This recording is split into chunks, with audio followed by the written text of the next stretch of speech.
पेडणेकरांना एक खुश खबर आहे. हो खरंच आता तुमची स्वप्ने पूर्ण होणार आहेत. टॅक्सी चालकांना, युवकांना चांगली संधी मिळणार आहे. मुरगाव वासियांनी नाकारलेली फॉर्म्युला 4 रेस मोपा विमानतळावर घडवून आणण्याचं राज्य सरकारने ठरवलं आहे. त्यामुळे आता टॅक्सी खरेदी करणं बंद करा पेडणेकरांनो. रेस लावण्याच्या गाड्या घ्या, जत्रेतल्या नव्हे खऱ्याच घ्या. तुमच्यासाठी सरकारने फॉर्म्युला 4 रेस खास पेडण्यात आणली आहे असा दावा सरकार नक्कीच करू शकते. कारण अशा प्रकारचे अनेक दावे करण्याचं काम सरकारने यशस्वीपणे पार पाडलंय.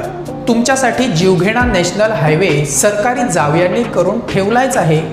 त्याचबरोबर आंदोलन चिरडून मोपा लिंक रोड आणि नोकऱ्या व्यवसायाचे गाजर दाखवून उभारलेला मोपा विमानतळ आता सरकारसाठी रेसिंग डेस्टिनेशन ठरलं आहे. गावात रस्त्यावर पडलेल्या खड्ड्यांची आता पर्वा करू नका. तुमच्यासाठी 18 कोटींचा रेसिंग ट्रॅक बनवला जाणार आहे. कवडी मोल दराने घेतलेल्या जमिनीवर फक्त विमानतळच नाही, काय काय येतंय बघा ना. गोवेकरांचा काहीही हो, पण पेडणेकरांचे अच्छे दिन आले बाबा. टॅक्सी व्यवसाय करून दररोज पार्किंग फी, भाडं यासारख्या झंझटी आता सोडून द्या. रेसिंग करूया ना. आता गाड्या 80-100च्या स्पीडने चालवणं बंद करा. थेट 200-300च्या स्पीडची सवय लावून घ्या. पहा, देशभरातून लोक आनंद लुटण्यासाठी येणार आहेत. मुख्यमंत्री आणि सरकार देखील तुमचा जय जयकार करणार. तुमची थट्टा मी अजिबात करत नाही. सरकार पेडणेकरांवर इतकं फिदा झालंय की बघा ना पेडणेकरांचा कसा विकास चाललाय. मला सरकारला एक विनंती करायची आहे. चिंबल गावात ज्या युनिटी मॉलला विरोध होतोय ना, तो पेडण्यातच आणा. प्रशासन स्तंभ, ITI देखील आणा. आणखी काही असेल तर मोस्ट वेलकम. विकासाची गंगा एकदाच वाहू द्या. त्यात सगळे पेडणेकर वाहून मरू द्या. मग तुम्हाला रान मोकळं.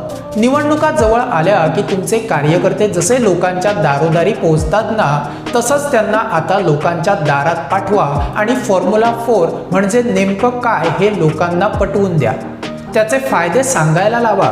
कारण तसंही सनबर्न जो कोणालाही नको होता तो पेडण्यातच झाला. सगळं काही.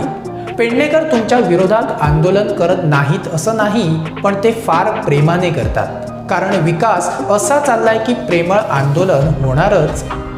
तसंही जिल्हा पंचायत निवडणुकांसाठी पेडण्यातल्या 4 जागांपैकी 3 जागा भाजप मगोयुतीने जिंकल्या. त्यामुळे लोकांचं तुमच्यावर असलेलं प्रेम जाणवतं. फॉर्म्युला 4 रेस पेडण्यात नको असं म्हणायचं काहीच देखील आम्हाला होत नाही. त्यामुळे लोकांना चांगला सल्ला देण्याचा विचार केला. अहो सरकार कधीतरी स्वतःलाच प्रश्न पडतो की आम्ही किती मूर्ख आहोत आणि तुम्हीच त्या गोष्टीचा फायदा घेत आहात. जे मी सांगतोय ते ऐकल्यावर तुम्ही मला मूर्ख म्हणाल, पण याच गोष्टी जर उद्या सरकारने किंवा राजकारण्यांनी सांगितल्या तर त्या तुम्हाला खऱ्याच वाटतील.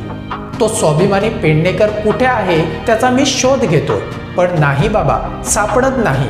विकासाची गंगा एवढी वाढली आहे की इथे कोण कोणाला ओळखायला तयार नाही. सगळ्यांची बक्षिसं पाकिटात नीट पॅक करून घरी पोहोचतात. आता पाहूया पेडणेकर फॉर्म्युला 4 ला विरोध करतात की स्वतःच रेसमध्ये उतरतात ते.